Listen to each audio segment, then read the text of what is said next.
Ok, então vamos começar, né, mais uma aula de eletromagnetismo 1, e agora a gente vai iniciar o último capítulo da primeira metade do livro, né? O nosso estudo em eletromagnetismo 1, ele está dividido em basicamente 3 partes. A primeira delas é uma revisão de cálculo,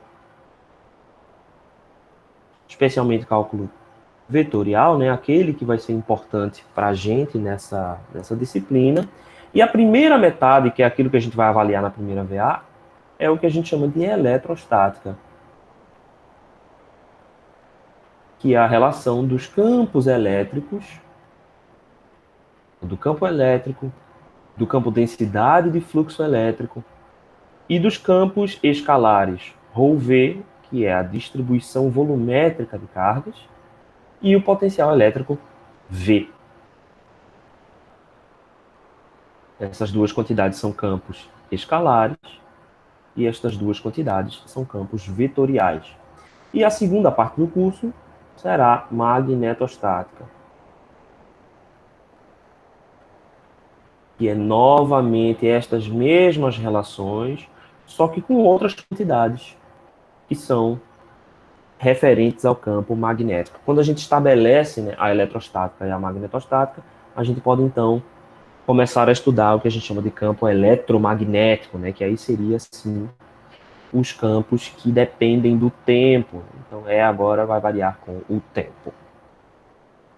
A gente estabeleceu no primeiro capítulo. Deixa eu desligar aqui o ar-condicionado que faz um ruído. Peraí.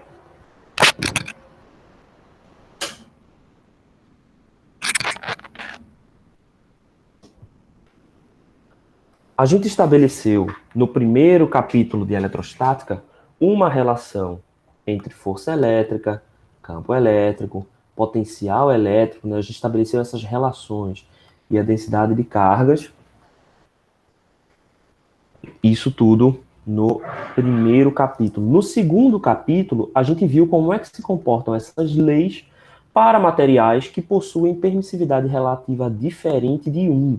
Isso é, a sua permissividade é maior do que a permissividade do vácuo. Não só esses materiais, que a gente chama de dielétricos,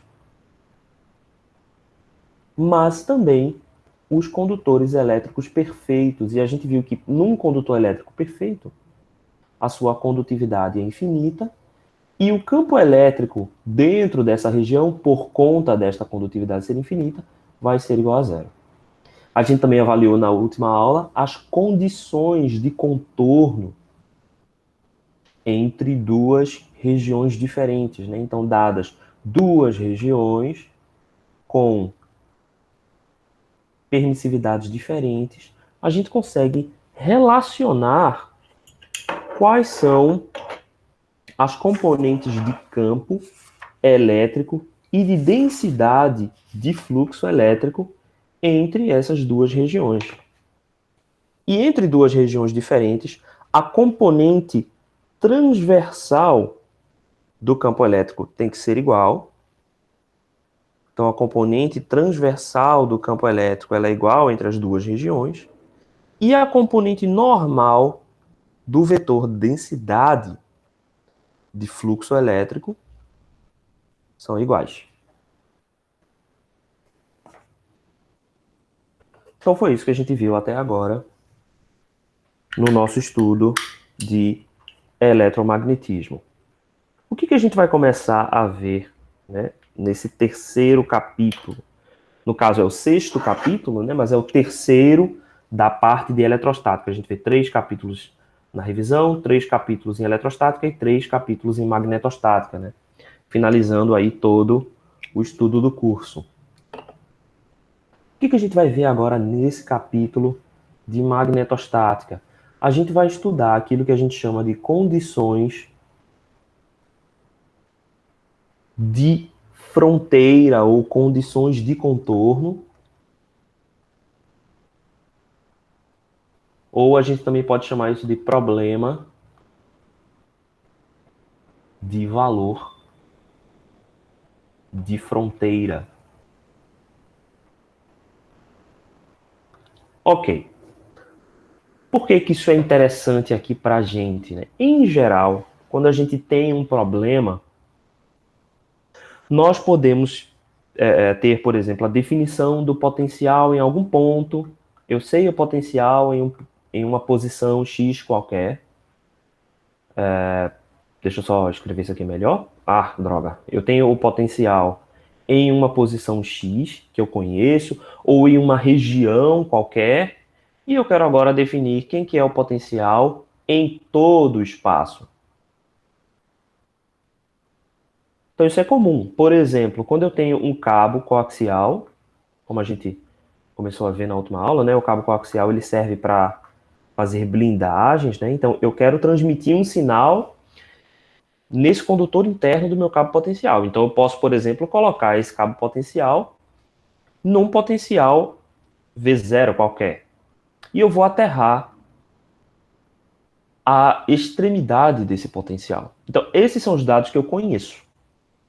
Quem é o campo elétrico no meio desse cara? Eu não sei. Eu preciso resolver, eu posso relacionar o campo elétrico com o potencial através dessa relação, né? O campo elétrico é menos o gradiente do potencial. Mas eu não tenho uma função V, que aqui seria de ρ, né? Ρ é o raio do cilindro. Eu não tenho esta função. O que que eu tenho? Eu tenho duas informações. Eu sei que o meu potencial em ρ igual a A, vamos supor que o condutor interno tenha raio A, certo? Eu sei que esse cara daqui é igual a V0. E eu sei que meu potencial elétrico em ρ igual a B, vamos dizer que B seja o raio externo, né? Então, esse cara daqui tem raio A e esse cara daqui tem raio B. Então, eu conheço essas duas condições. Seria aqui igual a zero, né? Eu conheço essas duas condições e eu preciso, a partir destas condições, levantar uma função V, que nesse caso aqui é V de ρ, e desta função eu posso obter as outras quantidades. Eu posso obter quem é o campo elétrico e por aí vai, né? Aqui eu tenho toda a liberdade do mundo. A partir do momento em que eu encontrei o campo elétrico, eu posso determinar quem é o vetor densidade, fazendo εe. No caso desse material aqui ser um material homogêneo, né? Eu posso fazer isso dessa forma. E aí, enfim, a partir de agora eu posso determinar as outras quantidades, né? Eu posso determinar a energia, fazendo integrações aqui, eu posso determinar a pressão, força, com relação a todas as outras variáveis que a gente já apresentou no curso até agora. Então veja só que nós estamos partindo, para obter essas soluções, nós estamos partindo de condições nas fronteiras do meu espaço. Aqui, no caso, todo o meu problema vai depender da minha variável ρ, né? Vai depender do meu raio. Então, eu estou estabelecendo que eu vou determinar o meu potencial, que depende de ρ, dentro de um intervalo. Eu vou determinar o meu potencial no intervalo entre A e B, que são os raios desses cilindros. E nas fronteiras do meu intervalo, eu possuo definições V0 e 0. Por isso a gente vai chamar esse tipo de problema de valor de fronteira. Porque eu conheço os valores na fronteira e agora tenho que determinar quais são os valores no interior desse espaço. Ou a gente também chama de condições de contorno, porque eu conheço quais são as condições de operação desse campo escalar no contorno desta superfície. Perfeito? Então é isso que a gente vai resolver nesse último capítulo. Para isso agora a gente precisa deduzir duas equações que a gente chama de equação de Poisson, que foi nomeado pelo matemático e físico francês Simon Denis Poisson, e a equação de Laplace, que foi batizado pelo astrônomo e matemático também francês Pierre-Simon de Laplace. Essas duas equações, elas relacionam o potencial dentro de um espaço. São formas da gente, a partir das condições de contorno do potencial, deduzir uma função de potencial que varie ao longo de todo o espaço, confinado dentro daquela região. Então vamos imaginar para isso que exista uma determinada região. E eu conheço o potencial na fronteira dessa região. Então vamos dizer que esse cara daqui é um certo volume V. Esse volume V está circulado aqui por uma certa superfície S e eu conheço V de S. Então V de S é conhecido. Ou seja, eu conheço o potencial elétrico na minha superfície externa do meu volume. Certo? Dentro desse volume, ou melhor, em todos os pontos do espaço, mas também dentro desse volume, as leis do eletromagnetismo continuam sendo válidas. Então, eu sei que eu posso relacionar o meu campo elétrico, qualquer que seja esse campo elétrico, com o meu potencial elétrico através do gradiente do potencial elétrico. Veja, isso aqui não se trata do gradiente na superfície S, se trata do gradiente em qualquer ponto de observação P. Dentro, se eu conheço o campo elétrico, eu posso obter o potencial elétrico através dessa relação matemática. Além disso, pela lei de Gauss, eu sei que o divergente do meu campo, densidade de fluxo elétrico, é igual à carga pontual no ponto onde eu estiver observando, no ponto P, por exemplo. Se eu tenho aqui uma certa densidade, ρS, no ponto P, então eu posso relacionar o meu campo densidade de fluxo elétrico com ρV. Obviamente eu posso juntar essas duas equações, né? Por quê? Porque eu sei que o meu campo densidade de fluxo elétrico D é igual ao meu epsilon vezes E. Então eu posso dizer que, a partir da minha lei de Gauss, eu posso dizer que esse cara daqui é o divergente de epsilon é igual a ρV, e eu posso substituir o meu campo elétrico pelo gradiente de V. Então, menos o divergente de epsilon gradiente de V é igual a ρV.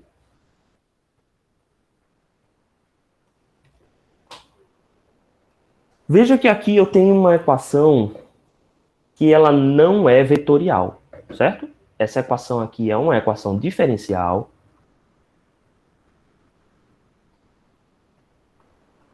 Ela é de segunda ordem. Por que ela é de segunda ordem? Porque ela tem duas derivadas aqui, né? Ela tem o gradiente e tem o divergente. Então eu tenho duas derivadas.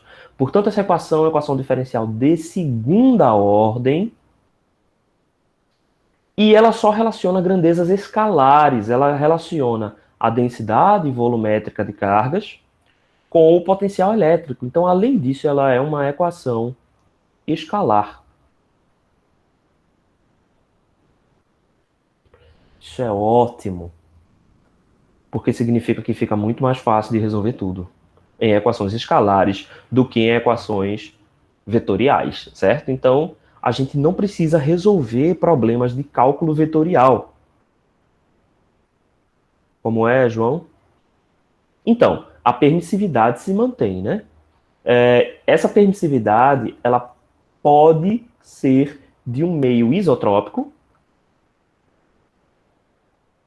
ou ela pode ser de um meio anisotrópico. Se epsilon for isotrópico e o meio for homogêneo, então eu posso tirar o epsilon daqui, porque ele não vai depender da minha geometria, né? Então esse divergente aqui não opera epsilon. Mas se o meu meio for anisotrópico, então eu tenho que deixar epsilon dentro do meu parênteses. Eu tenho que deixar epsilon dentro Não é dentro do parênteses, mas obviamente dentro do divergente, né? A questão aqui é o divergente, não o parênteses. Certo? Então, beleza. Então, por ser uma equação escalar, uma equação diferencial, né? Mas com grandezas escalares, então ela se torna muito mais fácil de resolver quando comparada a outras equações aí, integrais e tal, tudo mais, com vetores. Certo? Que mais? A gente pode, depois de ter resolvido esse problema, resgatar o campo elétrico utilizando essa igualdade aqui, fazendo apenas o divergente de V, né? Que novamente é uma operação muito mais fácil, ou desculpa, o gradiente de V, que é uma operação muito mais fácil de fazer, porque novamente a gente está lidando com uma função escalar, né? Então, escalares são, em geral, mais fáceis de operar do que grandezas vetoriais, e é por isso que a gente vai usar esse tipo de situação. Agora, como é que a gente chega nas duas equações, né? Na equação de Poisson e na equação de Laplace? Vamos primeiro ver a equação de Poisson. Então, para a gente chegar na equação de Poisson, a gente vai supor que o meio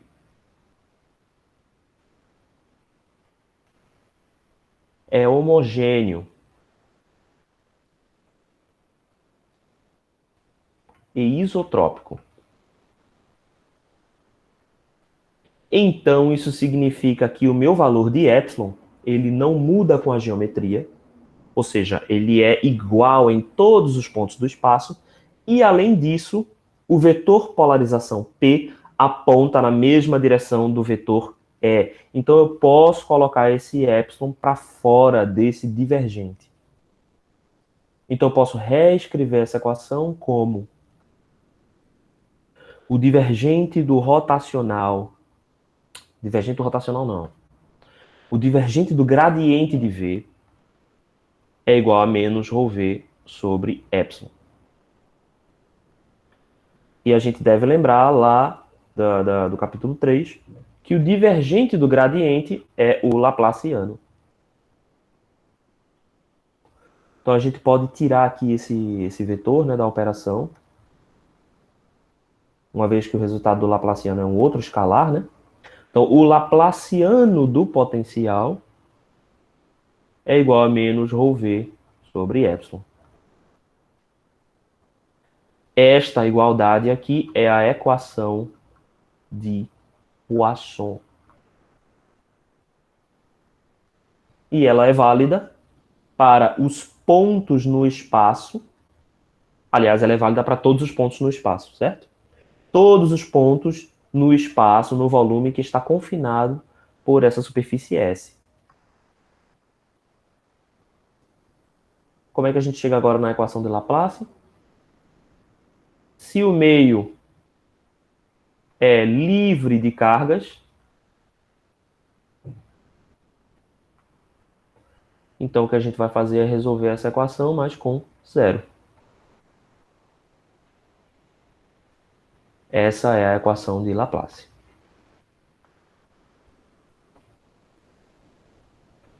Então, a equação de Laplace, ela é um caso particular da equação de Poisson.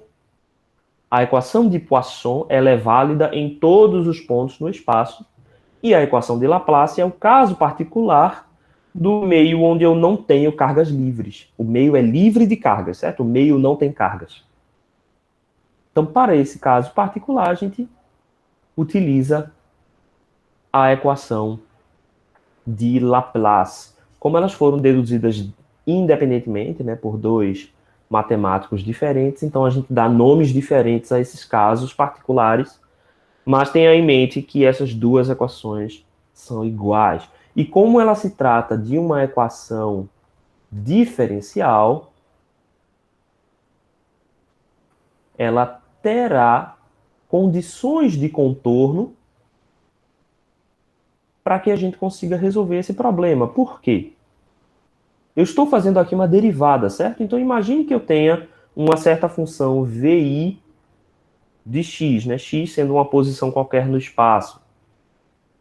Se eu tenho essa função VI de x, eu posso dizer que essa função VI, esse meu potencial VI, é uma solução para o potencial nesse espaço, se,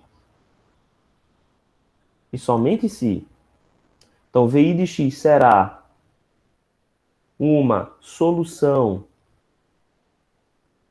para o potencial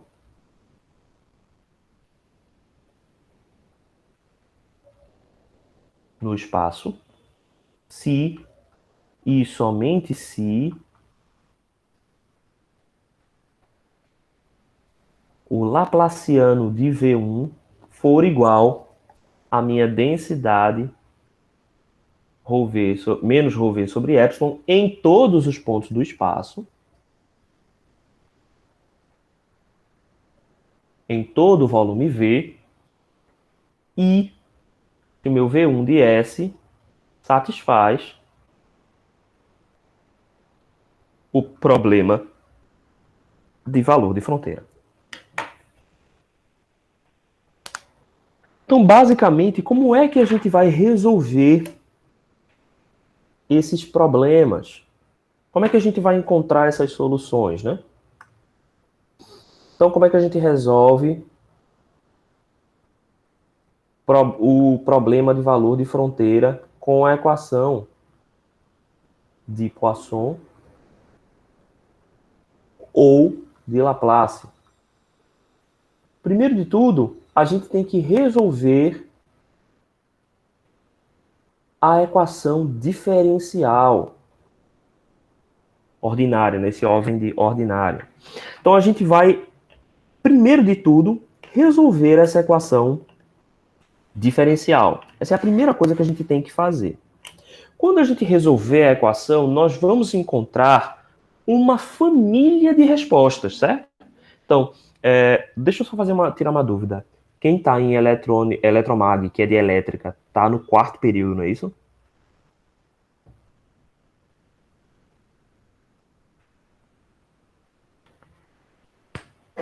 Alguém?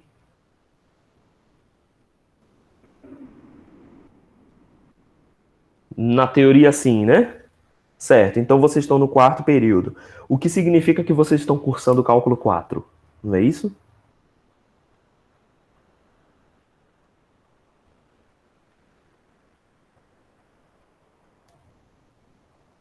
Cálculo 4 já foi? No quarto período? Como assim? Eu não entendi. Vocês não cursam cálculo 4 no quarto período? Ah, porque cursaram cálculo 4 e agora estão cursando o Mag 1 de novo, né? Entendi. Ok. Bem, menos mal então, né? Ok, vamos ver se agora vai Mag, né? Então vamos lá. A primeira coisa que a gente vai fazer... Ah, a primeira vez em Mag 1, certo. A primeira coisa que a gente vai fazer é resolver essa equação diferencial de segundo grau. Ok? Quando a gente resolve uma equação diferencial, o que a gente encontra é uma família de funções, certo? Então a gente vai encontrar, por exemplo, vamos dizer que eu estou resolvendo a equação diferencial de segundo grau mais simples que já existiu, derivada segunda de v dx ao quadrado é igual a zero. Vamos dizer que eu estou resolvendo essa equação de segundo grau, a mais simples possível. Então a gente integra uma primeira vez, dv dx vai ser igual a uma constante. Vamos dizer que é uma constante b. Não, vamos dizer que é uma constante a. A. Quando eu integro pela segunda vez, eu tenho que v de x vai ser igual a ax mais b. Só que veja, essa função agora ela depende de duas constantes de integração, né? A e b. Então, elas representam uma família de funções. E que família de funções é essa? São as retas. Você pode ver que qualquer constante que eu colocar aqui em A, qualquer constante que eu colocar em B, vai resultar em uma reta independente dos valores de A e B. Então, qualquer reta,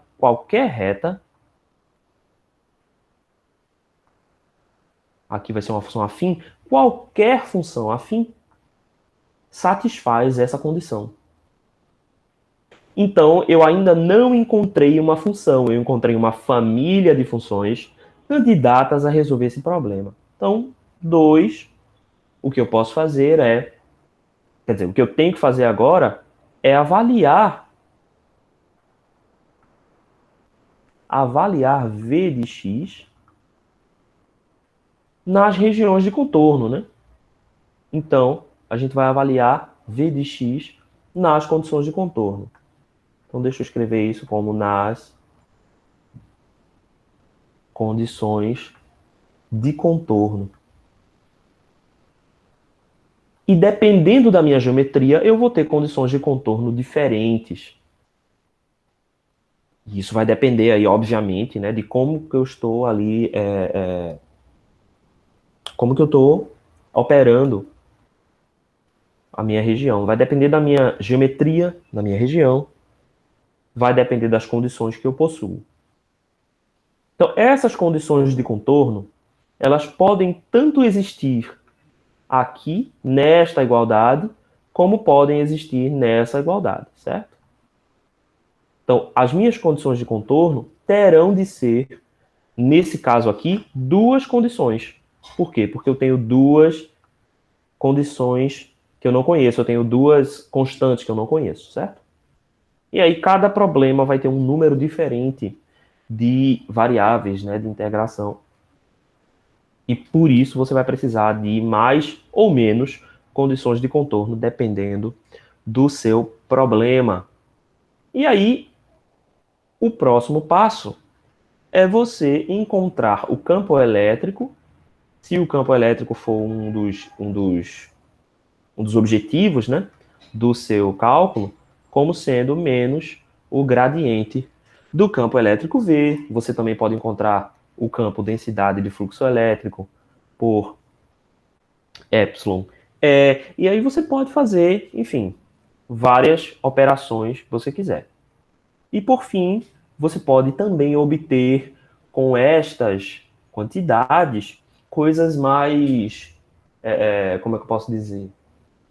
Mais macro, certo? Você pode calcular resistência, capacitância, quantidade de carga acumulada, energia, esse tipo de variável que é calculada com base nos campos elétricos e no campo elétrico, no campo densidade de fluxo elétrico, enfim, nos campos vetoriais e escalares que você deduziu aqui, que você conseguiu encontrar a partir dessa sequência. Certo? Então, é esse o caminho que a gente vai fazer. Antes disso, a gente tem que comentar sobre uma coisa que é muito importante. Deixa eu apagar isso aqui também.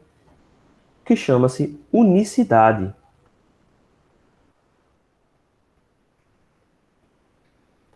Como a gente comentou, quando eu resolvo a minha equação de Laplace ou de Poisson, nesse caso aqui é a equação de Poisson, eu vou obter uma família de funções.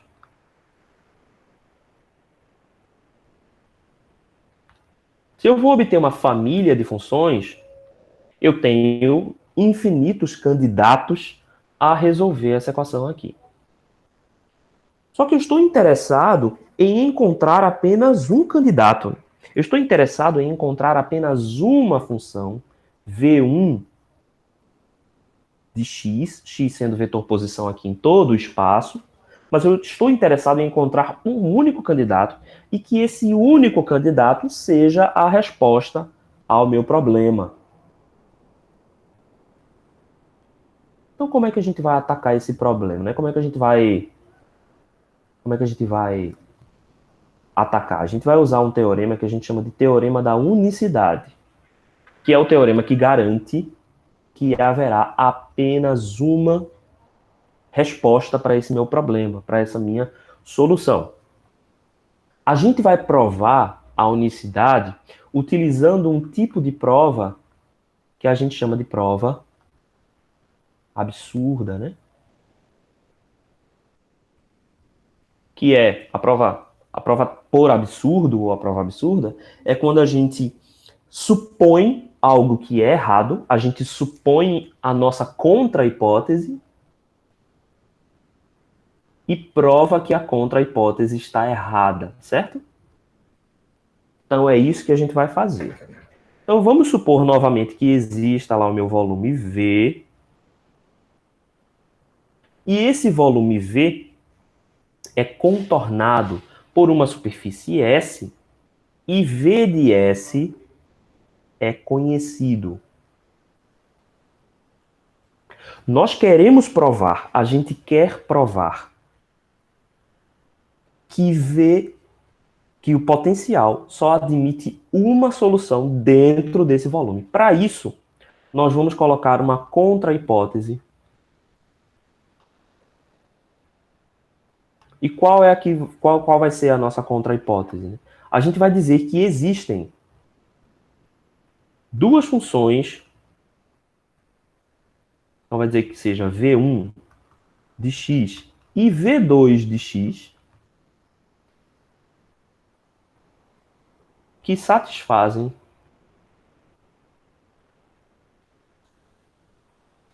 o problema de valor de fronteira. Né? Nosso objetivo aqui é provar que essa contra-hipótese é falso. Para a nossa prova, para simplificar a nossa prova, nós vamos provar para a equação de Laplace. Ela tem um zero aqui, isso vai facilitar em um dos passos aqui. Mas tenha em mente que essa prova ela pode também ser feita para a equação de Poisson. Então, quais são as condições que a gente tem que ter para que tanto V1 quanto V2 sejam soluções? Então, a primeira condição que é necessária é que o laplaciano de V1 vai ser igual a zero, né? Que também vai ser igual ao laplaciano de V2. E ambos devem ser igual a zero dentro de todo o volume V. 2. A gente vai ter que V1 na superfície S tem que ser igual ao meu VS conhecido. Como o meu VS é conhecido, então V2 não tem outra alternativa a também ser o mesmo potencial, né? Que é igual à condição de contorno. Certo? Então nós temos essas duas condições que são obrigatórias para que V1 e V2 sejam soluções desse problema. E aí agora nós vamos começar a trabalhar na prova. Então aqui no caso ela vai ser uma contraprova. Ela é uma contraprova porque eu estou querendo provar que a minha contra-hipótese é falsa. Então vai ser uma contraprova. Certo? Então a gente vai agora definir duas variáveis. A gente vai primeiro definir um certo potencial que vai ser um VD. A gente vai definir esse potencial, e D aqui vai ser de diferencial, como sendo V2 menos V1. Ele é apenas uma função matemática, certo? Então, esta função matemática VD, eu vou dizer que ele é um valor diferencial entre o potencial em 2 e o potencial em 1. E a gente também vai definir um campo vetorial A, e eu vou dizer que esse meu campo vetorial é VD vezes o gradiente de VD. Eu estou definindo, certo? Então vamos colocar aqui os três, o meu símbolo de igual com 3 hastes. A palavra hastes fugiu da minha mente agora de uma maneira louca. Com as 3 hastes, para dizer que essas são as nossas definições. Então, a partir das nossas condições aqui anteriormente, a gente já pode dizer algumas coisas acerca de VD. A primeira delas é o seguinte. Deixa eu voltar para cá. Então, o que a gente tem? A gente sabe que o laplaciano de VD vai ser igual ao laplaciano de V2 menos o laplaciano de V1. Certo? Eu só estou aplicando o operador laplaciano nessa equação aqui, né? Na definição de VD que a gente fez. Como os dois são zero, então o laplaciano de VD tem que ser igual a zero também. Note que, se eu estivesse utilizando a equação de Poisson, aqui eu também teria uma anulação, né? Porque esse cara daqui seria menos ρv sobre epsilon, menos ρv sobre epsilon. Então, o resultado é o mesmo.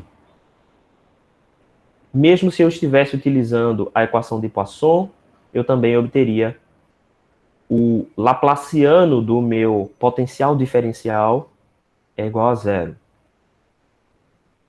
Essa é a minha primeira, meu primeiro achado. O segundo achado vem da segunda condição, certo? Se eu avalio VD na superfície S, na superfície de contorno S, esse cara daqui vai ser V2 na fronteira menos V1 na fronteira.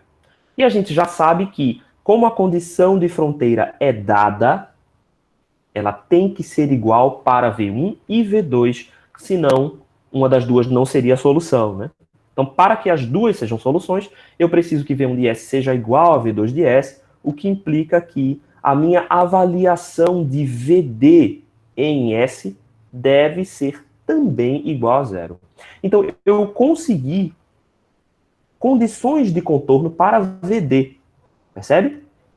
Então, olha só, dentro do volume, eu consegui um equivalente da equação de Laplace para VD e eu consegui um equivalente da condição de contorno para VD. Agora vamos ver o que acontece com a nossa definição ali do campo A. Eu posso utilizar para o campo A, aplicar esse campo A no teorema do divergente.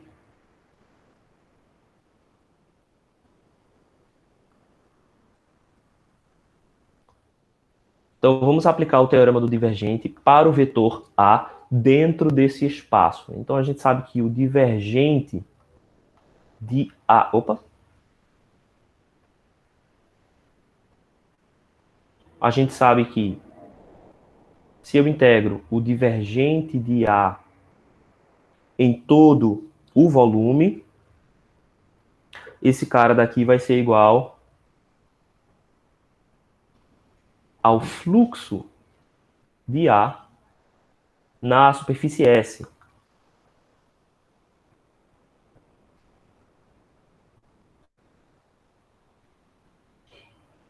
Ok? Então vamos calcular aqui quem é que vão ser esses meus valores, né? Quem é que vai ser o meu divergente de A? Se eu estou definindo o divergente de A como VD gradiente de VD. Então, meu divergente de A é o divergente de VD gradiente de VD. Então, esse cara daqui, a gente pode usar aquela identidade vetorial que a gente tinha. Então, ele vai ser o primeiro vezes a derivada do segundo. Quem é o segundo aqui, né? O segundo é o gradiente de VD. Então, ele vai ser o divergente do gradiente de VD. Mais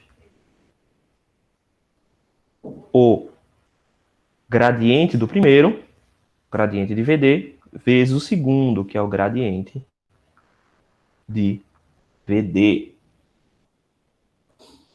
Beleza. Então a gente pode reescrever esse cara daqui. Então, meu divergente de A vai ser igual a VD. Esse cara daqui, ó, é o divergente do gradiente, ele é o laplaciano de VD. Laplaciano de VD. Mais, eu posso dizer que esse cara daqui, ó, é o módulo do gradiente de VD ao quadrado.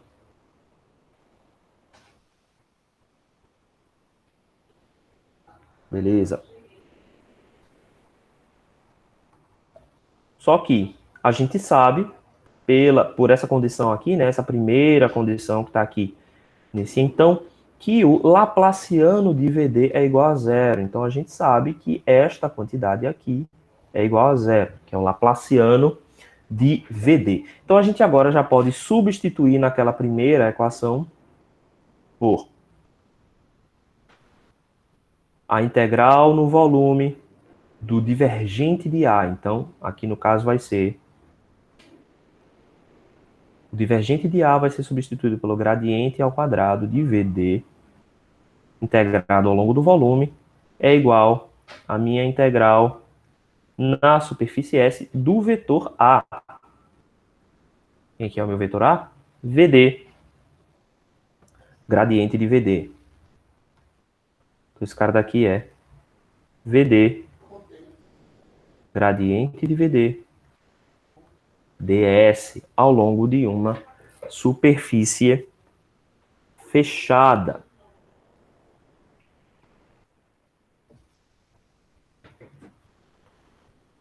Agora, o que que a gente tem aqui, né? Nós temos esta igualdade.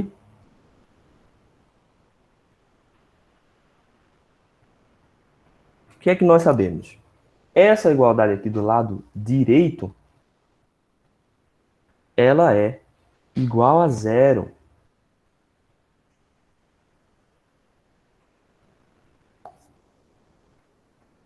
Por que que ela é igual a zero? Porque nós estamos fazendo a integração de VD ao longo da superfície de contorno S, certo? Então vamos dar uma olhada lá, quais eram as nossas condições? Lá em cima a gente tem a condição... Opa, tá onde? Tá aqui, ó. Estão vendo aqui? VD de S tem que ser igual a zero. Por quê? Para que tanto V2 quanto V1 admitam solução na condição de contorno, né? Na fronteira. Então, meu VD de S é igual a zero. E eu estou aqui fazendo uma integral de VD ao longo da superfície S. Então, eu estou integrando uma função que é igual a zero em toda a superfície S. Portanto, esta integral aqui é igual a zero. Então, quando a gente avalia essa primeira parcela, essa primeira igualdade, a primeira metade da igualdade, a gente vê que esta quantidade que está sendo somada, que é o módulo do gradiente de VD ao quadrado, esta quantidade que está sendo somada, ela é sempre positiva. Então, eu não posso ter uma soma ou uma integral aqui de alguma coisa que é sempre positiva sendo igual a zero. Certo? A única condição para que essa integral seja válida é que o meu integrando seja zero. Só que veja só, essa integral aqui é uma integral no volume, certo? No volume. Uma integral no volume implica que o meu integrando módulo ao quadrado do gradiente de VD tem que ser igual a zero em todo o volume. Entende a diferença que a gente fez aqui entre um e outro, né? A gente conhece, a gente sabe que VD é igual a zero na fronteira. Então, isso garante que, pelo teorema da divergência, o meu lado direito da equação seja zero. Só que, para que isso aconteça, eu tenho como resultado que o meu integrando aqui no lado esquerdo também deverá ser igual a zero. É necessário que seja igual a zero, porque eu estou fazendo uma integral no volume. E como a minha região de integração é o volume, isso exige que o meu integrando seja nulo em todos os pontos do volume. Isso também significa que o meu gradiente de VD será igual a zero. O módulo do meu gradiente em VD será igual a zero, né? Em todos os pontos do espaço. Para que o meu módulo de VD seja igual a zero, também é necessário que o próprio VD, o próprio VD não, né? O próprio gradiente de VD seja igual ao vetor nulo em todos os pontos, né? Porque qualquer vetor que não seja um vetor nulo vai ter componente diferentes de zero, componentes com comprimento diferente de zero, que significa que o comprimento total vai ser diferente de zero. Então, para que o módulo seja zero, é preciso que o vetor também seja nulo. E aí aqui, quando a gente opera aqui o gradiente, como obviamente a gente está aqui numa condição qualquer, né? A gente não tem um sistema de coordenadas definidos, eu posso integrar esse cara daqui com qualquer sistema de coordenadas que eu queira. Inclusive, eu posso fazer essa integração com o sistema cartesiano. Quem é o gradiente? Quem é o gradiente, né? Em sistemas cartesianos. Ela é a derivada parcial da minha função VD em relação a x, mais a derivada parcial de VD em relação a y, mais a derivada parcial de VD em relação a z, z. Só há uma solução possível, né? E esta solução é que VD é igual a uma constante qualquer. VD não pode depender nem de x, nem de y e nem de z. Ele tem que ser igual a uma constante, porque quando eu derivo essa constante, tanto em função de x, quanto em função de y, quanto em função de z, esses resultados serão iguais a zero. VD é constante no volume. Certo? Porém, sim, ok. Esta é a solução dessa equação diferencial de segundo grau. Certo? Aliás, acabou nem sendo segundo grau. Mas é a solução da minha equação diferencial. E qual é a condição de contorno que eu tenho?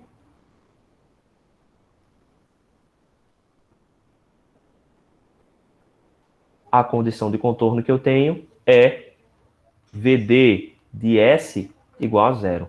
E S faz parte do meu volume. Então, quando eu aplico, eu posso dizer aqui que essa família de funções é um VD, é um certo A, certo? Em que A é uma constante. Eu posso escrever isso dessa forma. Quando eu aplico essa condição de contorno nesta família de equações, eu tenho que VD de V, VD no volume inteiro, tem que ser igual a zero.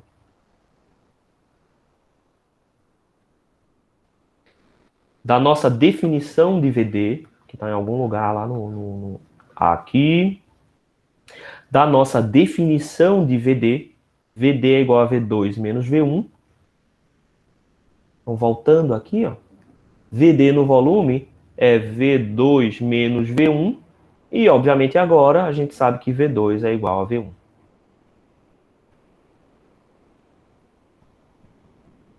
O que é contrário à nossa hipótese, né? A nossa contra-hipótese existem V1 e V2 que satisfazem. Quer dizer, na verdade, faltou um detalhe na nossa contra-hipótese, né? Que é IV1 diferente de V2, né? A nossa contra-hipótese. Só que, fazendo a nossa contraprova, nós demonstramos que esse problema só admite solução quando V2 é igual a V1. O que contraria a nossa hipótese. Então, isso significa que a hipótese está errada. Portanto, nós estamos provando que não há V2 diferente de V1, tal que ambos sejam solução do problema de valor de fronteira. Então, dado um problema de valor de fronteira em que eu defini quem é a distribuição no interior daquele espaço e defini quem é o potencial no contorno daquele espaço, só haverá uma única solução para o potencial elétrico dentro daquela região. Todo mundo entendeu isso?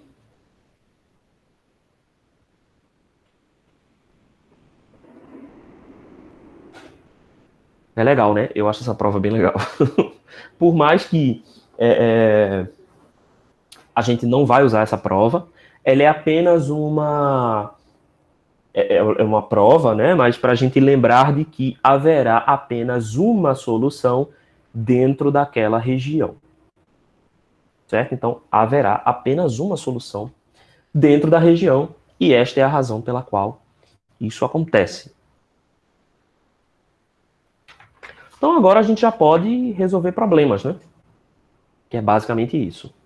São 11 horas e 51 minutos, então a gente ainda tem mais um tempinho, certo? Mas, enfim, basicamente é isso e agora a gente tem que resolver problemas. Então, vamos lá. O primeiro problema, o primeiro exemplo, né? É o exemplo 6.1, que é um exemplo mais simples. Então, esse exemplo 6.1, ele supõe o seguinte: seja um duto, um cano, um duto, enfim. E esse duto está preenchido por um certo fluido carregado. Este fluido é um fluido carregado. Eu tenho cargas nesse fluido, podem ser cargas positivas.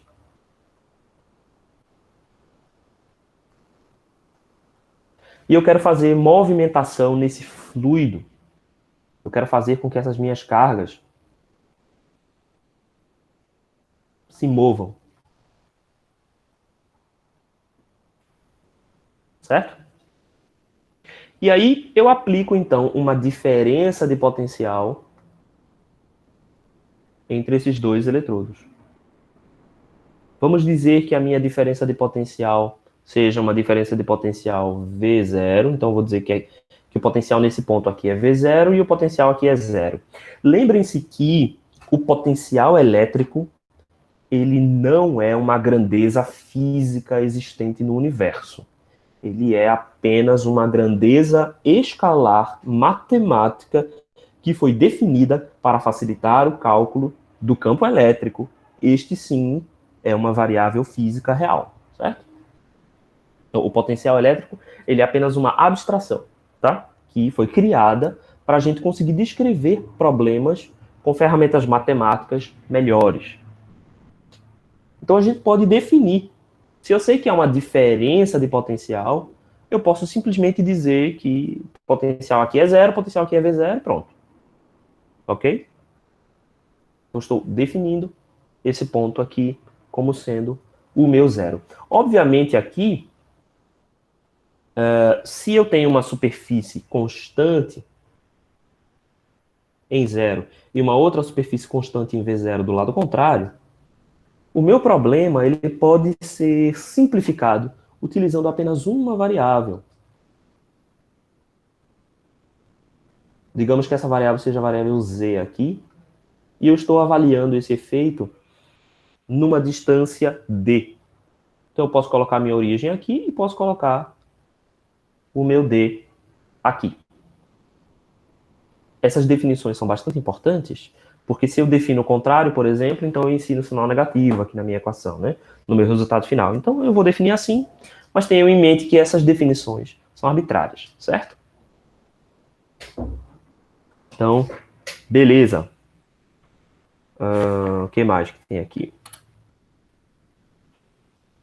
Vamos dizer que a minha densidade de cargas é constante, então meu ρ v vai ser igual a um certo ρ zero, vai ser constante, vai ser homogêneo, né, ao longo de todo o espaço, e ele vai ser igual a 25 milicoulombs por metro quadrado. E vamos também dizer que meu potencial V0 é igual a 22 kV. Ele vai provocar, né, um movimento aqui. Então, beleza. O que a gente quer obter? Calcule a pressão da bomba. Então, vamos calcular aqui quem é a pressão. Opa. Quem é a pressão no duto, nesse duto aqui, provocado por essa aceleração, essa força, né? Essa força elétrica nessas cargas desse fluido carregado. Então, primeiro de tudo, a gente tem que encontrar quem é a equação que vai definir esse problema dentro desse volume e quem são as condições de contorno. Então, aqui eu vou assumir que o potencial ele não tem variação nas outras direções. Então, eu vou assumamos que o meu potencial ele não varia com x e ele também não varia com y. Então, eu estou simplificando o meu problema para uma única variável. E quem vai dominar, né, esse problema é a equação de Poisson, porque eu tenho cargas no interior desse volume. Então, eu posso dizer que a minha solução V, qualquer que seja, vai ser igual a menos ρV sobre epsilon. Além disso, as minhas condições de contorno são as seguintes. Meu potencial em Z igual a zero, meu potencial na origem, né, vai ser igual ao V0. E o meu potencial em D será igual a zero. Beleza. Então agora eu tenho que resolver essa equação aqui. Quem é que vai ser o meu Laplaciano em coordenadas cartesianas, né? Então, meu Laplaciano em coordenadas cartesianas é somente a derivada segunda de cada uma das... É a derivada segunda do potencial, né? Então, desenvolvendo essa equação aqui, eu tenho a derivada segunda de V em relação a x, mais a derivada segunda do potencial em relação a y, mais a minha derivada segunda do potencial em relação a z. E esses caras daqui são iguais a menos ρv sobre epsilon. Como eu assumi que o meu potencial não varia nas direções x e y, então eu sei que estas parcelas do meu Laplaciano serão nulas. Então agora posso integrar duas vezes.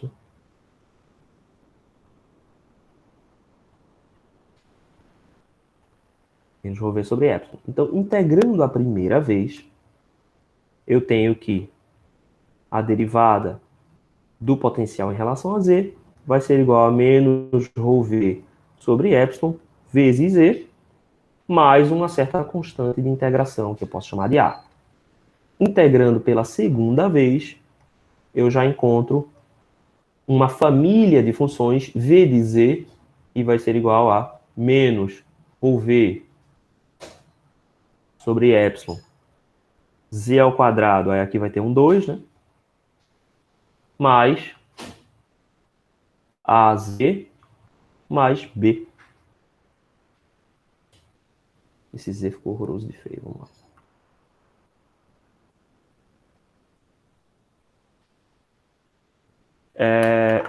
O Robson está perguntando aqui se a gente pode assumir isso uma vez que a gente desconhece V. Veja, a gente está assumindo para simplificar o problema, né? Então nós estamos simplificando esse problema, limitando ele dentro desse cilindro, e como a gente tem uma superfície aqui equipotencial, a gente pode sim fazer essa assunção, mas ela é uma simplificação do problema, certo? Porque o que a gente está fazendo aqui é novamente desprezar o efeito de borda. Porque normalmente o que vai acontecer? Deixa eu discutir isso aqui no próximo. Normalmente o que iria acontecer? Vamos observar ele pela lateral aqui, eu tenho Z, certo?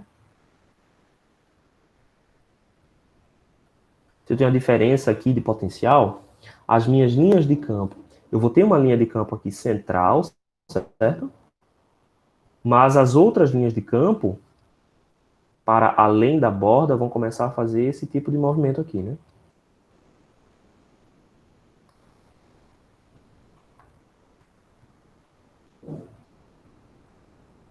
Certo? Isso é o que a gente chama de efeito de borda.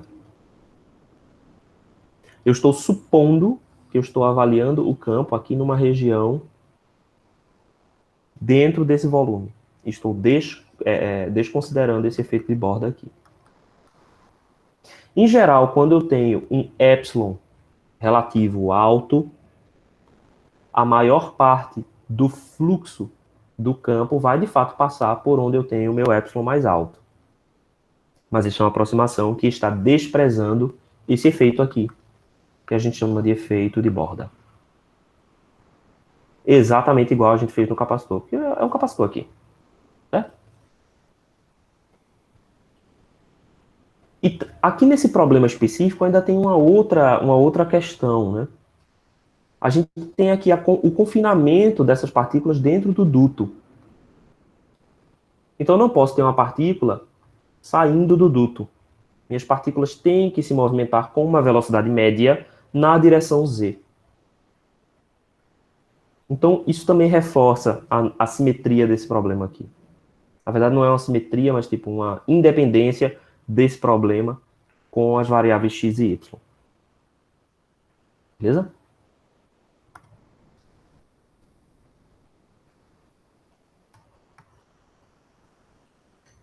Ok.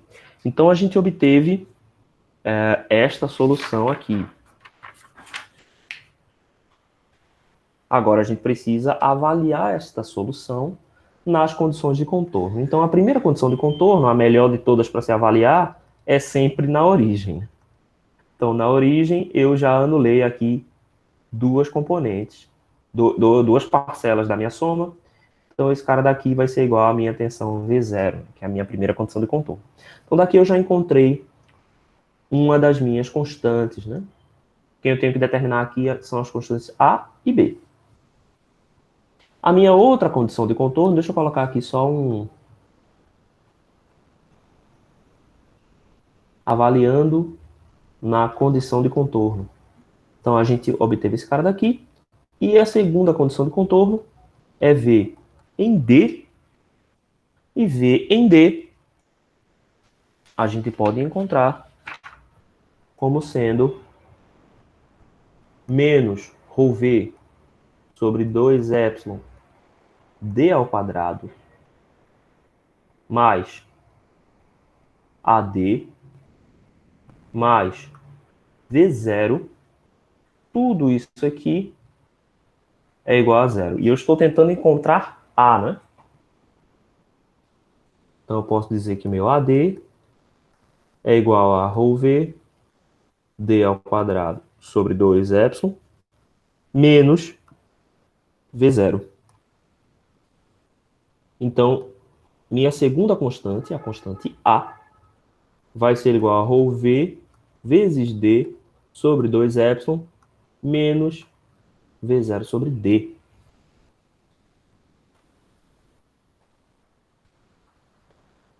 Então, eu já encontrei o meu potencial elétrico. Meu potencial elétrico em todos os pontos em Z será dado por menos ρV sobre 2ε ao quadrado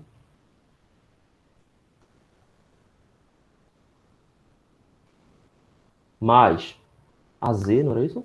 AZ, então,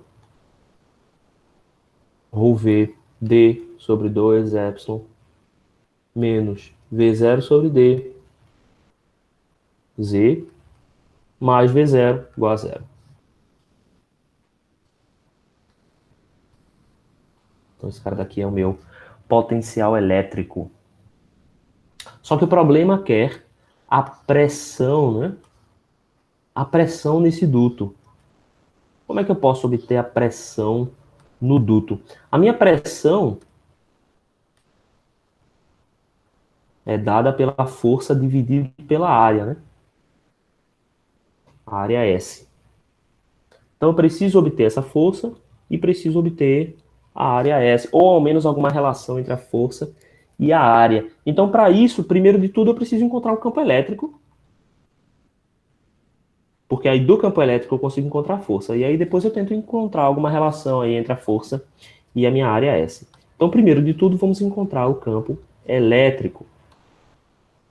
O campo elétrico vai ser menos o gradiente do potencial elétrico. Então, a gente já sabe que o meu campo potencial elétrico, né, meu campo escalar potencial elétrico, não depende de x e de y. Essa foi uma suposição, né? E como nós fizemos essa suposição, a gente encontrou também uma resposta que independia de x e de y. Então a gente sabe que aqui nesse gradiente, essas duas componentes já vão inexistir. O que é que sobra para a gente aqui? Sobra menos del V, del Z, AZ, que é a terceira componente do gradiente, em coordenadas cartesianas. Beleza? Então, o que mais? Só a gente derivar agora, né? Então, quando a gente fizer essa primeira derivada aqui, o 2 vai cancelar com o 2, né? Vai inverter a integração que a gente acabou de fazer, e tem aqui um sinal negativo, que vai cancelar com esse sinal negativo aqui da minha equação. Então, no caso, vai dar ρV sobre epsilon vezes z. Essa é a integral dessa primeira parcela, né? Na minha segunda parcela, eu tenho z aqui constante, então eu vou ter só o sinal negativo, né, operando. Então, mais V0 sobre D, menos ρV D sobre 2 epsilon. Tudo isso na direção AZ. Beleza. Quem que é a minha força? Eu vou dizer logo, eu vou colocar logo a pressão, certo? A pressão é a força sobre a área. Então, quem que é a força, né? Eu posso dizer que a minha força elétrica, esse cara daqui vai ser módulo da força. Eu posso dizer que a minha força elétrica é igual a integral de ρV vezes E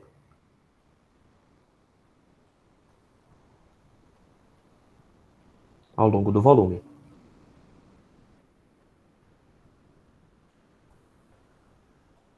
Deixa eu fazer só a força. Vamos separadinho, vai. Quem que é a minha força elétrica? A minha força elétrica que é exercida dentro...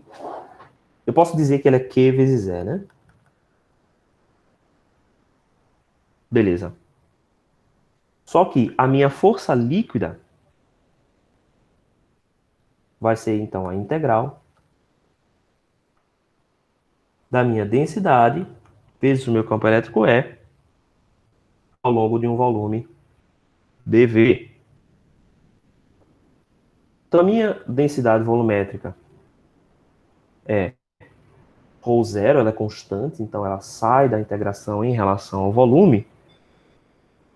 E como meu campo elétrico só depende de Z, eu posso dizer que esse cara daqui é a minha integral em x e y do meu dx dy vezes a integral de E dz.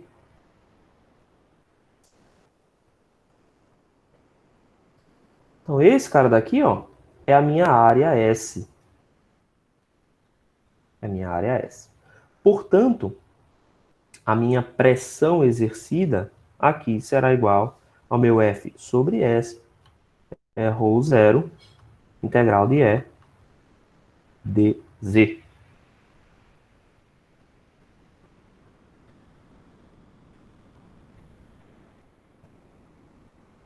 Essa integral aqui, ó, vocês podem reconhecê-la como sendo a integral do potencial elétrico. Então a gente já sabe que a pressão é igual a ρ0 V0.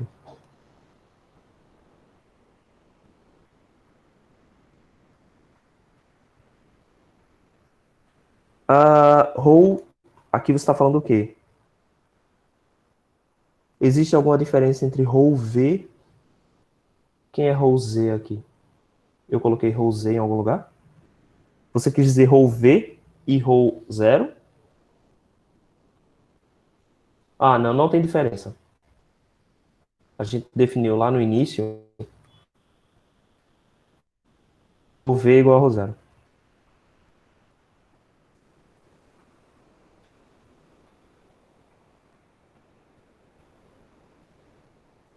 Tem, ela tem um sinal negativo, Robson. Tem um menos aqui.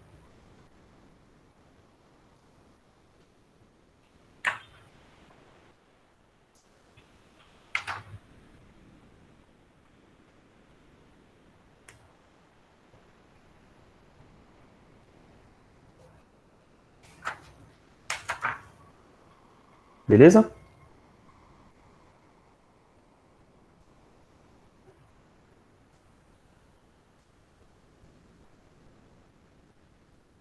Sim.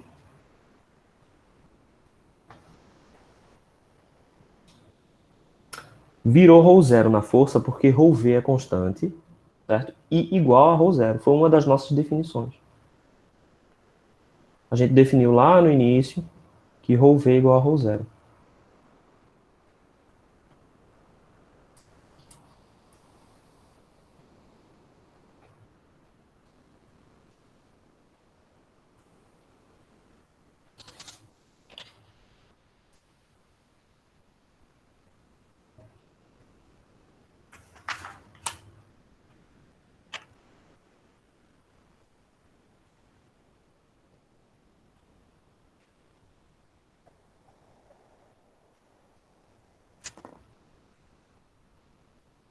Ok.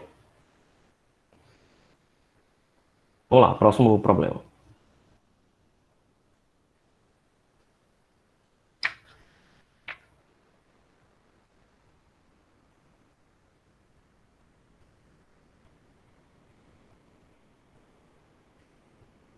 Aqui no... Vai dar pra fazer mais um? Ah, vai. Tem bastante tempo. Então vamos lá. Aqui no segundo problema,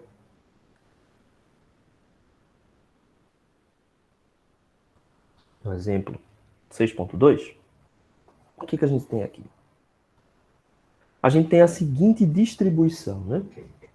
Ele contextualiza o exemplo de uma máquina de Xerox. Mas, enfim, basicamente, o que a gente tem é duas superfícies de potencial zero que são meios diferentes, né? A gente tem aqui o ar e um meio fotocondutor.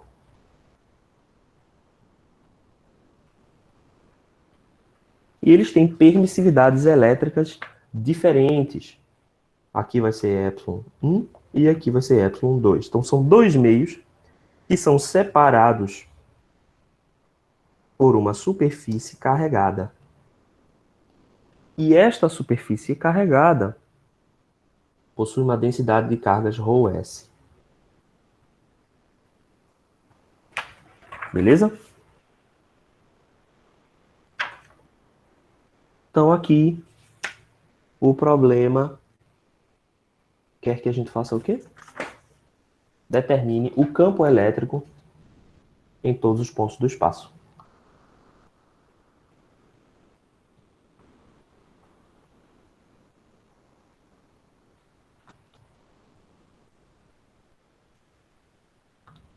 Vamos determinar quem é o campo elétrico em todo o espaço. Ok? Então, primeiro de tudo, a nossa densidade aqui é uma densidade superficial, né? O que significa que tanto no meio 1 quanto no meio 2, nesses pontos aqui no centro do espaço, a gente vai ter a equação de Laplace, né? Então aqui, porque não temos distribuição de carga volumétrica, né, no meio, nos meios. Então a gente vai dizer que existem duas funções. Uma função V1 de x, né, vamos colocar aqui um eixo x aqui, né? Vamos dizer que vai existir um V1 de x, e V1 de x vai estar definido para x. Vamos dizer que aqui é o nosso zero, aqui é o nosso A, e a distância entre as duas placas é D. Então, a gente vai definir V1 de x entre A e D. E a gente vai definir V2 de x entre 0 e A. Por que a gente precisa fazer essa diferença, né? A gente quer resolver a equação de Laplace, só que vocês devem se lembrar que essa equação aqui, ela veio daquela outra forma, né? Era menos o divergente de epsilon gradiente de V, igual a ρ V. Só que aqui eu não posso tirar esse epsilon de dentro se a minha solução não é homogênea, né? Então, aqui no nosso caso, a equação de Laplace seria isso, que é um pouquinho mais chata de resolver. Então, o que eu vou fazer? Eu vou separar as regiões. Eu vou dizer que existem duas regiões e eu vou definir a minha solução em função dessas duas funções. Certo? E aí, o meu epsilon passa a ser homogêneo. E eu tiro ele para fora da equação. Então, eu posso admitir que o meu meio é homogêneo por partes e resolver a minha equação por partes. Aqui, de novo, eu vou desprezar o efeito de borda e vou admitir que a minha solução só depende de uma única variável, que aqui eu vou chamar de x. Eu vou dizer que a minha variável x é a variável que aponta nessa direção. A minha coordenada que aponta nessa direção. Então, aqui eu vou ter duas soluções para a equação de Laplace, uma no meio 1 e outra no meio 2. Então, no meio 1, eu tenho que o Laplaciano do potencial é igual a zero, e no meio 2, também o Laplaciano do potencial é igual a zero. Essas são as minhas duas primeiras condições de... Condição do contorno não, essas são as minhas duas primeiras equações diferenciais. Eu vou precisar também de duas condições de contorno para cada uma das duas equações diferenciais. Porque agora vão surgir quatro constantes diferentes. Então, uma delas, a gente já tem aqui, né, no ponto zero. Então, eu sei que V2 de x é igual a zero. Então, aqui estão as condições de contorno. V2 de x igual a zero é igual a zero. E V1 de x igual a d também é igual a zero. Beleza. Então, eu tenho essas duas condições de contorno. Faltam outras duas. E essas condições de contorno vão dizer respeito a esta interface. O que a gente pode conhecer sobre essa interface? Primeiro de tudo, as soluções do potencial elétrico, elas devem ser diferenciáveis em todos os pontos do espaço em que eu estou avaliando. Então, se a minha equação é diferenciável, eu não posso ter uma descontinuidade entre V1 e V2, certo? Eu expresso meu potencial elétrico ao longo da minha distância x, eu não posso, por exemplo, ter uma função V1 que termine com descontinuidade da minha função V2, porque ela precisa ser diferenciável ao longo de todos os pontos. Então, a minha terceira condição de contorno vai ser que V1 de x igual a A vai ser igual a V2 de x igual a A.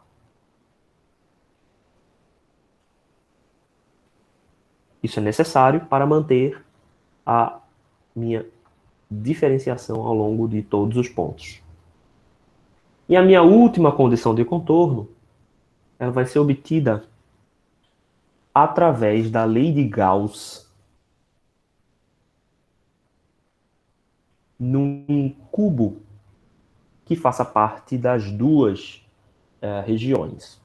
E ele vai ser um cubo infinitesimal, exatamente como a gente fez na dedução das nossas condições de contorno para... como chama? Para a diferença dos dielétricos, certo? Então vamos dar uma ampliada nisso aqui, deixa eu redesenhar. E vamos colocar aqui essa diferença entre os meios. Agora, diferentemente dos casos em que a gente observou na última aula, agora eu tenho uma diferença ρS, né? Eu tenho uma densidade de cargas ρS, e eu preciso agora levar isso em consideração. Então eu vou fazer aqui um cubo, e esse cubo está em iguais partes para dentro e para fora desta superfície, né? Ok. Então, novamente, a gente tem que o campo elétrico, que é o gradiente do potencial, né? Menos o gradiente do potencial. Então, o campo elétrico é menos o gradiente do potencial, vai ter nenhuma componente na direção Z e na direção Y. Porque eu admiti que o meu potencial só depende de X, né? Então, nesse caso, vai ser parecido, só que agora com a componente normal, João. É isso mesmo. Então, nesse caso, o meu fluxo do campo D ao longo de todas as minhas direções, todas as minhas superfícies que estão aqui em x e y será igual a zero. Então, eu só tenho as componentes normais. Então, eu vou chamar essa componente normal aqui de D. Esse meio era 1 ou era 2? Acho que era meio 1. 1. D1 na componente normal. Então, essa componente normal aqui agora vai ser x, porque a gente deu um nome a ela. E D2x. Eu vou dizer que essa área aqui é uma certa área S, que é a mesma para as duas faces. Então, meu fluxo, quem é que vai ser meu fluxo aqui, né? D1x vezes S mais D2x vezes S vai ser igual à minha carga que está encapsulada neste cubo. Note que eu tenho a mesma superfície S aqui no centro desse cubo, né?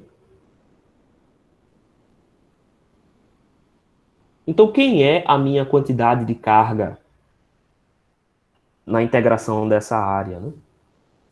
Ela vai ser igual a ρS, S. Então, a minha terceira condição de contorno é que... Eita, teve um menos aqui.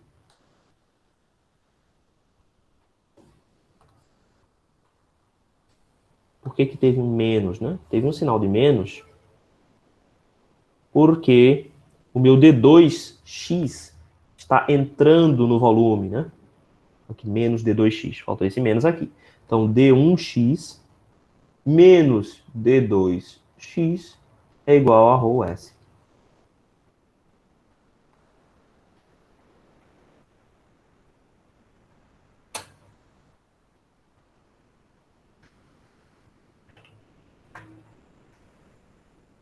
Beleza? E isso aqui, obviamente, é avaliado em x igual a A. Então, essas são as nossas 4 condições de contorno. Dadas as condições de contorno, vamos agora resolver as equações de Laplace. Ambas terão as mesmas soluções, né? Porque ambos V1 e V2 só dependem de x. Então, a solução é a derivada ao quadrado, a derivada segunda de V em relação a x é igual a zero, tanto para V1 quanto para V2, o que significa que esse cara daqui vai admitir soluções do tipo V1 de x é igual a A1 x mais b, e V2 de x vai ser igual a A2 x mais b. Então essas serão as nossas famílias B1 e B2, né? Essas serão as nossas famílias de soluções possíveis. Então, vamos agora começar a aplicar esses caras nas condições de contorno. Então, a minha primeira condição de contorno são condições nulas, né? Que V2 em x igual a zero e V1 em x igual a d. Então, aplicando as condições de contorno, o que a gente tem? A primeira condição é V1. Vamos ver V1 primeiro. Então, V1 de x igual a d igual a zero. Então, V1 de x igual a d é igual a zero. E esse cara daqui é igual a A1 d menos B1.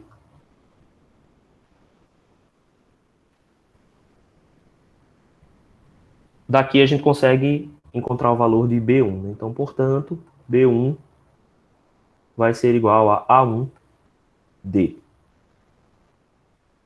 Beleza. Essa é a nossa primeira... Vou colocar ela de vermelho para poder ficar diferente. Então, essa é a nossa primeira constante. Deixa ela, por enquanto, em função de A1, não tem problema. É positivo, sim. Ah, peraí. Não, eu fiz uma besteira. B1 é mais aqui, né? O que eu tô fazendo? Aqui é mais e aqui ficou menos. Isso. Valeu, João. E a segunda, qual é a segunda condição, né? A segunda condição é que V2 de x igual a zero é igual a zero. Então, esse cara daqui vai ser B2. Portanto, B2 é igual a zero.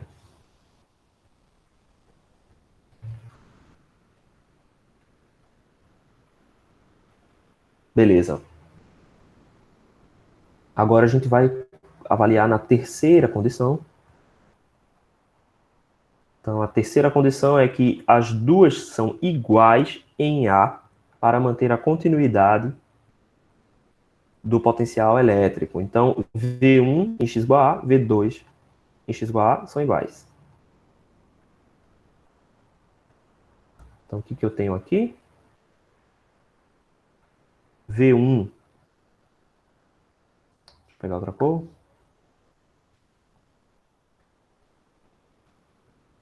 V1 de x igual a A. Esse cara daqui vai ser igual a A1 A mais. Aí quem é B1? B1 é menos A1 D. Essa é a avaliação de V1 em x igual a A. Esse cara daqui é igual a V2 em A. Então ele é A2 A, B2 é igual a zero. Então aqui eu obtive outra equação, né? Eu preciso ainda de mais uma equação, né? Eu tenho uma equação para B2, uma equação para B1, eu tenho uma equação para A1 e agora eu preciso de mais uma equação para poder resolver. E eu vou retirar essa equação aqui de D1x menos D2x é igual a ρs. Então, de onde é que vai vir D1x, não é? Então, meu campo elétrico... Peraí. Meu campo elétrico, como eu aqui só dependo da variável x, ele vai ser menos del V del x na direção AX, né? Ele é o gradiente de V na direção de x. Então eu posso dizer que esse cara daqui é igual ao meu vetor D sobre epsilon. Então quem é que vai ser a minha componente dx? A minha componente dx vai ser menos epsilon del V del x. Beleza. Então agora basta a gente derivar aquelas duas funções e a gente vai encontrar quem é D1x e D2x. Então D1 x vai ser a primeira derivada desta função aqui, ó, v1 de x, em função de x, e ele dá a1. Então, d1 de x é igual a menos epsilon. Aqui, no caso, vai ser epsilon 1, a1. d2x está igual a menos epsilon 2, a2, né? As funções são do mesmo tipo. A mesma derivada vai resultar nesse cara daqui. Então, quando a gente faz a nossa subtração, essa subtração aqui, ó, d1x menos d2x igual a ρ s, a gente tem a quarta condição, né? Então, d1x, então, menos epsilon 1 a1, menos d2x mais epsilon 2 a2, igual a ρ v. Essa é a quarta equação.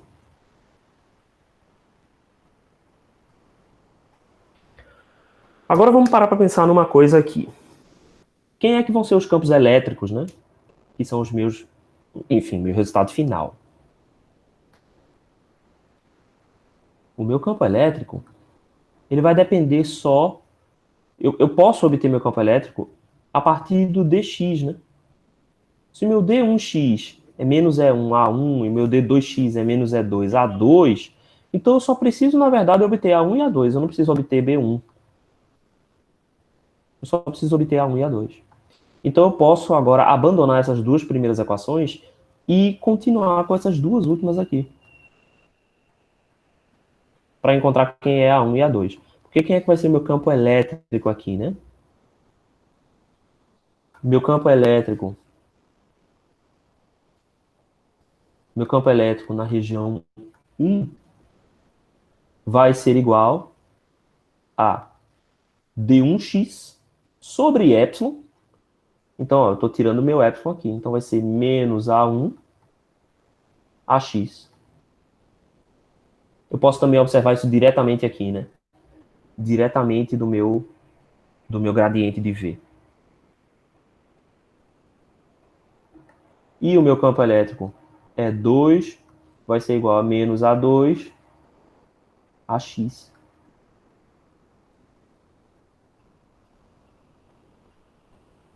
Então, deixa eu circular isso aqui de outra cor. Então, eu só preciso encontrar quem são A1 e A2.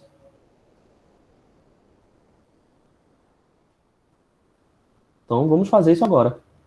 Vamos pegar essas duas equações aqui, colocar elas num sisteminha de equação interessante.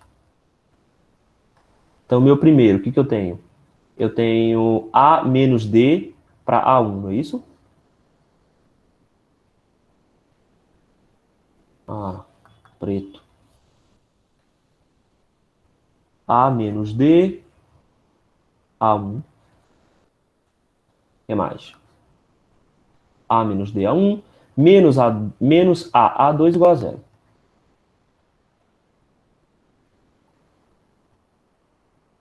Menos A, A2 igual a zero.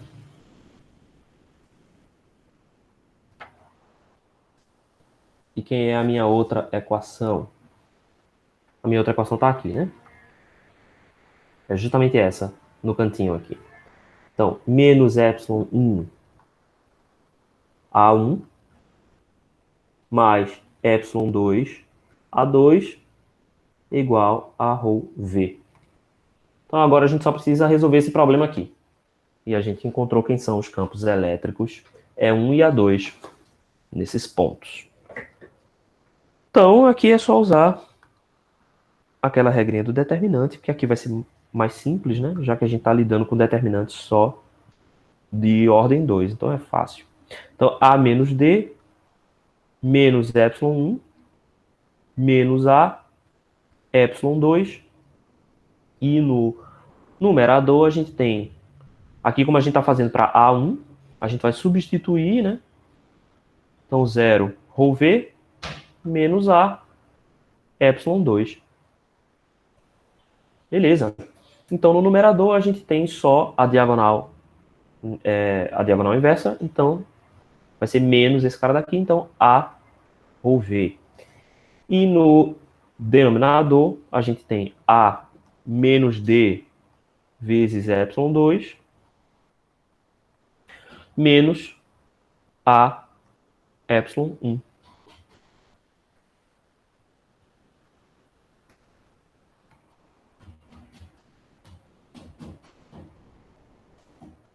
Aí, esse cara daqui, ele pode ser trabalhado para mostrar que isso equivale a...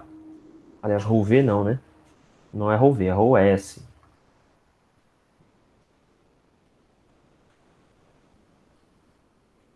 ρ S. ρ S aqui e ρ S aqui também.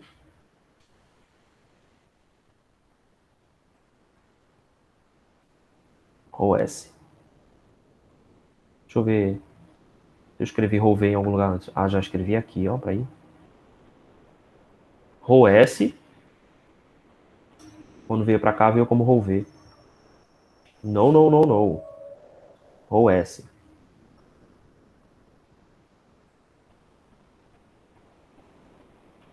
ρ S. Bugou tudo aqui agora, não foi? ρ S. Beleza. ρ S, e a gente pode mostrar essa solução aqui. O livro resolveu mostrar dessa forma. ρ S sobre ε1 e multiplica menos 1 sobre 1 menos ε2, ε1 mais ε2, ε1 d sobre A. É uma maneira bem elegante de mostrar a mesma coisa, mas enfim. Whatever. E aqui para A2, a gente substitui na coluna contrária. Então, A menos D menos ε1, 0, ρ S, sobre o mesmo denominador, né? A menos D menos A menos ε1, ε2. Então, esse cara daqui será igual. Aqui a gente vai ter a diagonal principal, então ρ S A menos D. E no denominador a mesma coisa. A menos D, ε2 menos A, ε1.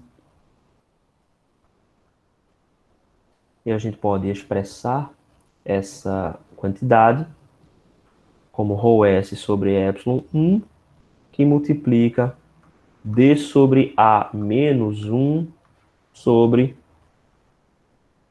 1 menos ε2, ε1, mais ε2 sobre ε1, D sobre A. Então essas são as duas constantes A1 e A2, e os campos elétricos são dados por essas quantidades aqui, menos A1 AX ou menos A2 AX. Então, no final das contas, os campos elétricos serão E1 igual... Aí ali tinha um menos 1, né? Aqui já existia um menos 1 na equação, então agora ele vai ficar positivo. Então vai ser simplesmente ρ S... Vou apagar aqui, peraí. Vai ser simplesmente ρ S sobre ε1 vezes 1 sobre 1 menos ε2 sobre ε1 mais ε2 sobre ε1 d sobre A na direção AX e ε2 vai ser igual a ρ S sobre ε1 vezes, né, eu estou multiplicando por menos 1 essa quantidade aqui. Então eu posso trocar a ordem aqui no numerador e aí eu absorvo esse sinal de menos 1. Então eu vou botar 1 menos d sobre A. Então aqui 1 menos d sobre A, 1 menos ε2 sobre ε1, mais ε2 sobre ε1 d sobre A na direção AX.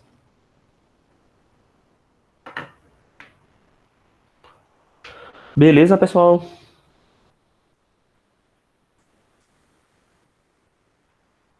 Acho que dá tempo.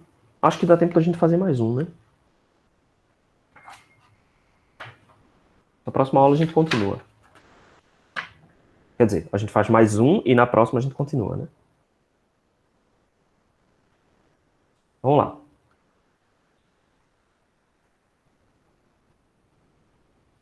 Exemplo 6.3.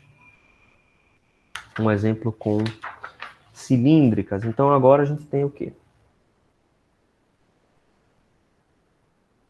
Vamos colocar aqui o plano, né? X, Y, Z.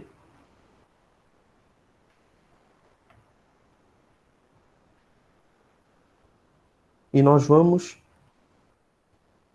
supor que existem dois planos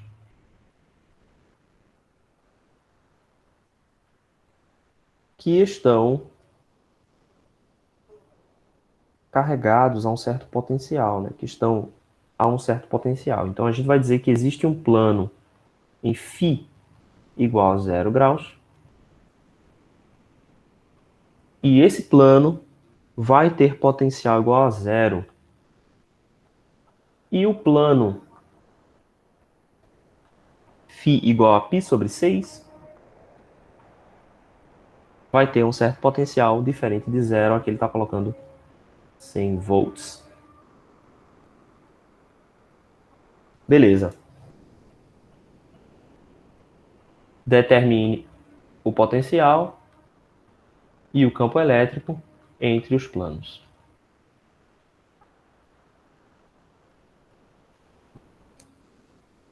Beleza, então a gente vai desenhar o outro plano aqui. Esse plano está em um certo ângulo, né?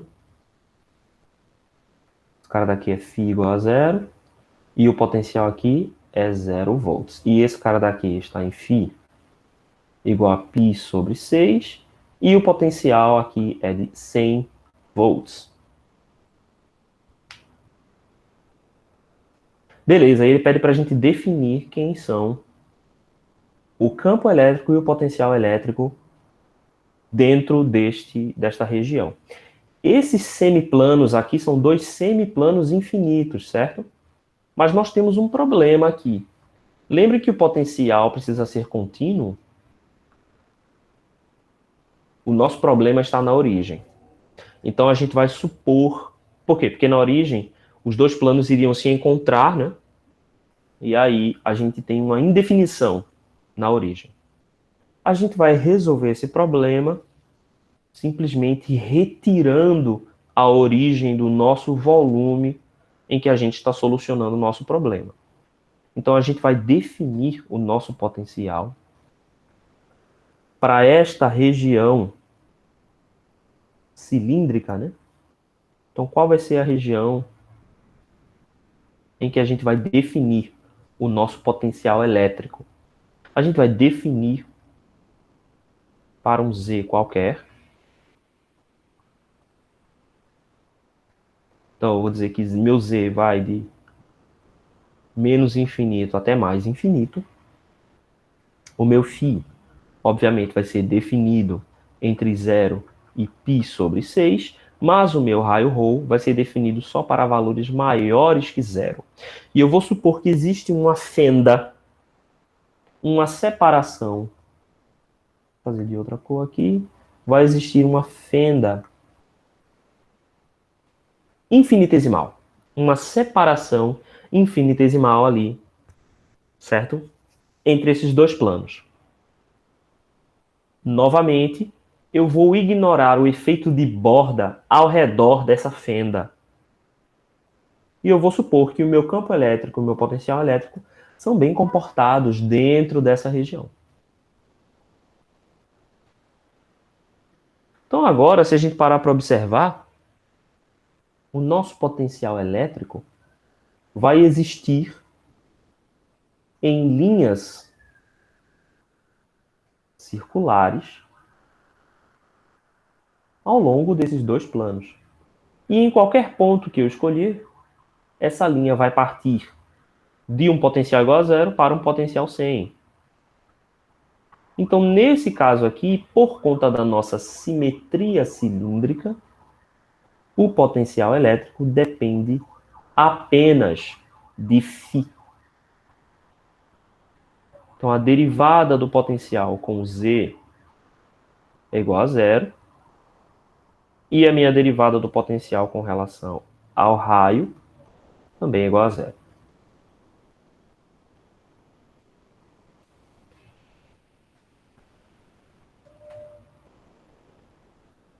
Beleza. Então, a gente já tem aqui em cima as nossas condições de contorno. Já estão aqui. E agora, a gente precisa expressar qual é a equação diferencial que vai existir dentro desse meio. Como nós estamos escolhendo o nosso problema, né? Estamos admitindo uma simetria em que o meu campo potencial elétrico só depende de φ. Então eu vou e não tem cargas livres, né, dentro desse espaço. Então a minha equação diferencial será a equação de Laplace, em que o laplaciano do meu potencial é igual a zero. Então, eu vou agora expressar o meu laplaciano em coordenadas cilíndricas, né? E aqui vamos voltar para ver quem era o nosso laplaciano em coordenadas cilíndricas. Ele é 1 sobre ρ del ρ, ρ del v del ρ. Essa é a primeira parcela. A segunda parcela é 1 sobre ρ ao quadrado del v, derivada segunda, em relação a φ, mais a derivada segunda em relação... Opa, x não, nada a ver. Em relação a z igual a zero. Beleza. Então esse é o nosso laplaciano.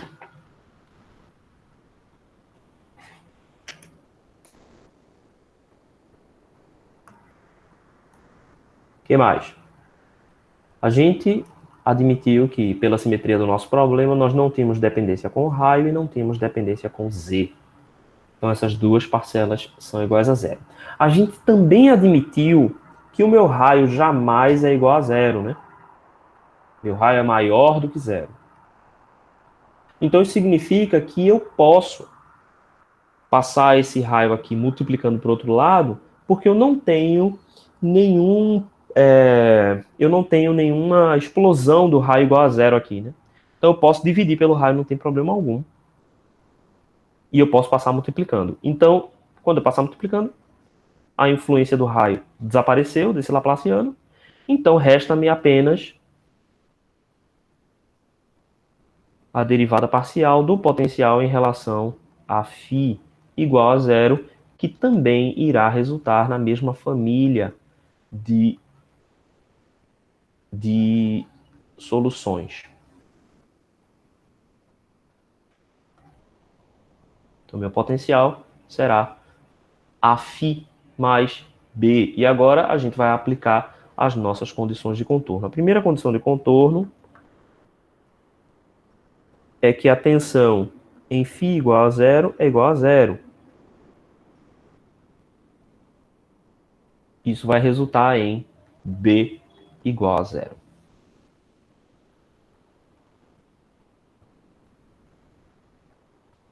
A segunda condição de contorno é que o potencial em φ igual a π sobre 6 é igual a 100 volts.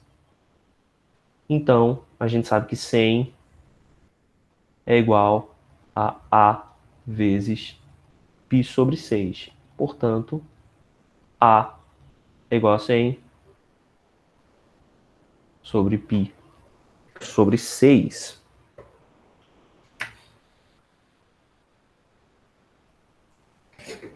Beleza. A gente também pode reescrever esse cara daqui como 600 sobre π, né? É mais bonitinho assim.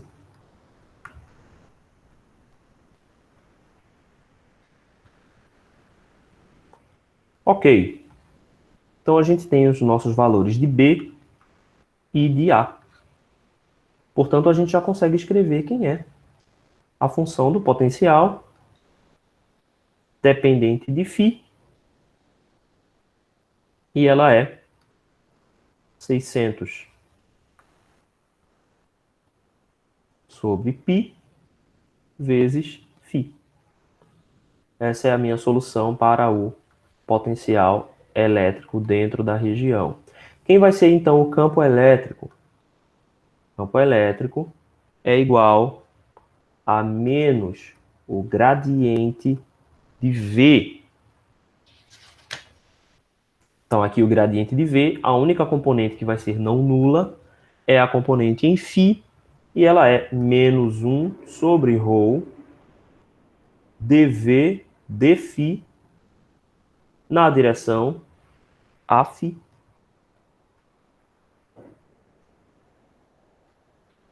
Então, quando a gente deriva, né, esse potencial aqui em relação a φ vai desaparecer e vai sobrar somente a minha constante, que é 600 sobre π. Então, o meu campo elétrico vai ser menos 1 sobre ρ, 600 sobre π, na direção a φ. E esse é o meu campo elétrico.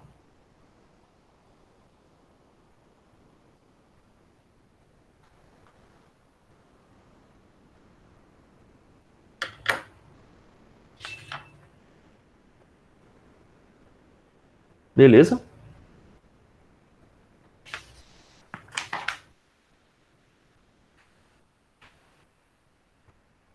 Bem, eu acho que vale a pena a gente ficar por aqui, porque o próximo problema é um problema de simetria cônica, e aí ele já é bem mais complexo, eu não vou conseguir resolver ele em pouco tempo. Tem mais exemplos, a gente vai fazer todos esses exemplos, porque realmente o importante chegou agora, né? Porque o cálculo do potencial elétrico é o ponto final, assim, e mais importante do estudo de campos eletrostáticos. Geralmente é assim que a gente resolve. Mas nós ainda temos mais 3 aulas, né, depois dessa, para a gente concluir o capítulo 6, e aí a gente conclui a primeira VA. Então, provavelmente na próxima aula eu vou fazer só todos os exemplos, e depois na outra aula a gente faz método das imagens, e ainda sobra uma aula para a gente resolver outros exercícios, outros problemas, fazer revisões, certo?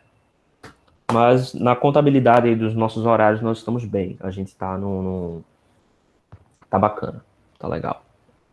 Não estamos atrasados, o que é ótimo, né? Que era a minha grande preocupação no PLE era essa, porque é pouco tempo e atrasar é uma coisa fácil já normalmente, mas diferente de eletrônica, pelo que eu estou vendo, essa disciplina aqui ela está um pouquinho mais adequada em relação à carga horária. Eu acho que a gente vai conseguir terminá-la com calma e com tranquilidade. Eu acho que vai dar certo. Beleza? Quer dizer, dá certo do meu ponto de vista, né? Que é terminar o conteúdo. Mas vai dar certo também do ponto de vista de vocês, com certeza. Que é vocês aprenderem e obterem a aprovação na disciplina. Ok? Beleza, gente. Então vou parar de falar lorota e vou dispensar vocês. Alguma dúvida? Alguma pergunta? Ok, obrigado, pessoal. Então até quinta-feira. Até mais.